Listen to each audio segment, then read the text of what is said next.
Usiku wa tarehe 14 kuamkia tarehe 15 mwezi wa 4 mwaka 1912, meli ya Titanic iligonga mwamba wa barafu.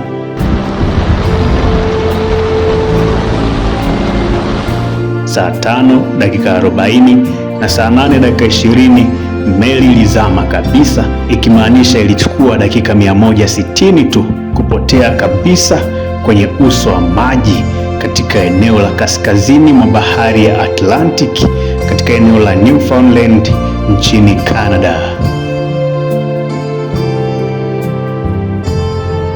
Karibu na wewe Mungu wangu ni muziki uliosikika mpaka sekunde ya mwisho.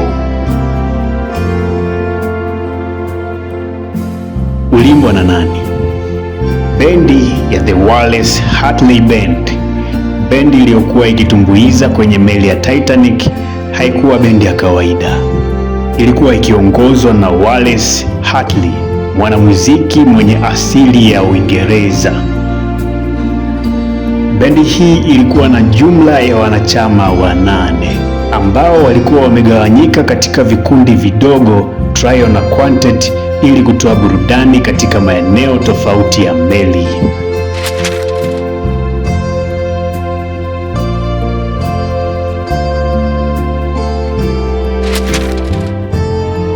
Asili yao ilikuwa ni mchanganyiko wa mataifa. Wengi walikuwa Waingereza, mmoja alikuwa Mfaransa na mwingine alikuwa mzawa wa Ubelgiji. Waliajiriwa na kampuni ya CW&FN Black ili kutoa burudani ya daraja la juu kabisa kwa abiria wa Titanic. Wimbo wa kwanza mnamo Aprili 10, 1912, meli ilipoanza safari yake kutoka Southampton kuelekea New York. Bendi ilikuwa na jukumu la kuweka mazingira ya shamra shamra. Ingawa hakuna kumbukumbu rasmi, yani logbook, ya wimbo wa kwanza kabisa, mashuhuda waliohusika na upakiaji wa abiria wanasema bendi ilianza na nyimbo za kitamaduni za Kiingereza za kuaga, maarufu ukiwa ni Alexander's Ragtime Band. Huu ulikuwa wimbo wa furaha wenye mdundo wa haraka, yani fast tempo, uliolenga kuwafanya abiria wajisikie fahari na usalama ndani ya meli isiyoweza kuzama. Hapo walikuwa wanaamini ya kwamba wako salama. Ushujaa katika machafuko. Mnamo Aprili 14 saa 5 na dakika 40 usiku, yaani PM, Titanic iligonga mwamba wa barafu. Wakati taharuki ilipoanza na abiria kukimbilia kwenye boti za uokoaji, Wallace Hartley aliamuru bendi yake kukusanyika kwenye sitaha, yaani deki ya daraja la kwanza kabisa, kuanza kutumbuiza.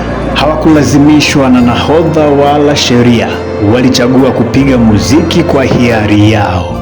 Lengo lao lilikuwa moja tu, kuzuia taharuki, yani panic, wakati watu wakilia, wakisukumana na maji ya baridi ya Atlantic yakianza kuingia melini. Bendi iliendelea kupiga nyimbo za ragtime na waltz zenye sauti ya utulivu kwa zaidi ya saa 2.5.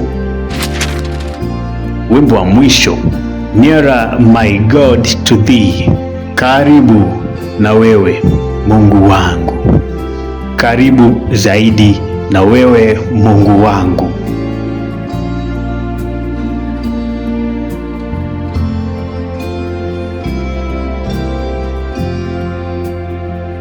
Wakati meli ilipofika hatua ya mwisho ya kuinuka na kuanza kuzama kabisa, na maji yalipofika miguuni mwao, bendi iliacha kupiga nyimbo za starehe na kuanza kupiga wimbo mmoja wa kidini wenye mguso mkuu, Nearer My God to Thee, karibu zaidi na wewe Mungu wangu. Hii ni tenzi maarufu inayopatikana katika vitabu vya nyimbo kwenye makanisa kadhaa.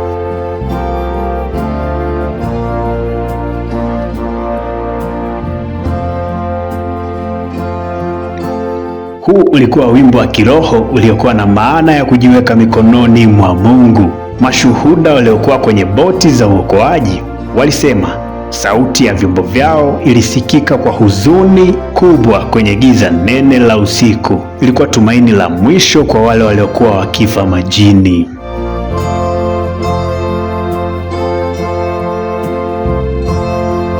Kumbukumbu ya kudumu: hakuna hata mwanachama mmoja wa bendi ya Wallace Hartley aliyenusurika. Wote 8 walizama na meli hiyo tarehe 15 Aprili 1912. Mwili wa Wallace Hartley ulipopatikana baadaye, sanduku lake la violin lilikuwa limefungwa mwilini mwake kwa kamba, likiwa na barua kutoka kwa mchumba wake.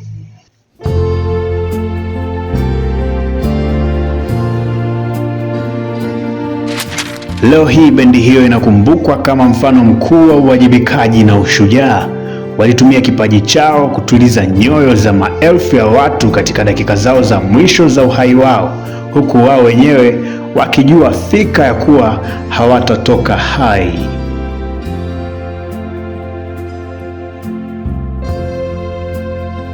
Hao ndo mashujaa wa bendi ya Wallace Hartley ambao walifanya kazi ya kuwafariji watu wanaoenda kufa kwenye maji. Hata wale waliookoka hadi leo imekuwa simulizi ya kusikitisha lakini iliyojaa faraja. Endelea kutufuatilia kwenye mitandao ya kijamii na usiache kusubscribe na kufollow account zinazoonekana hapo kwenye skrini yako ili uendelee kusapoti kazi yetu. Nikutakie wakati mwema.